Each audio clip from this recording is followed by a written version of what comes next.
Sige, bilangin na natin kung magkano ito pinapahula ko. Oh. Magkano ba tong pinapahula ko, diba?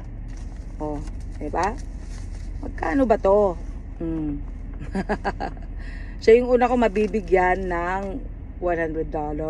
Oh, ano, $1 punyeta. Sige, so 1, 2, 3, 4, 420, 440, 460, 480, 500. Yan, 500. Okay, so dalawa ito ha. 510.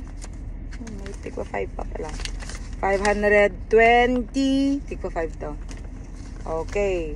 520, 21, 22, 23, 24, 25. So, 525. Kaya kung sinong nanalo, kailangan yung buuin yung 525. Hindi pwedeng hindi eksakto. Ha? So, kung sino yung nanalo, siya yung una ko mabigyan ng $1. Ngayon, kung hindi, pasensya na.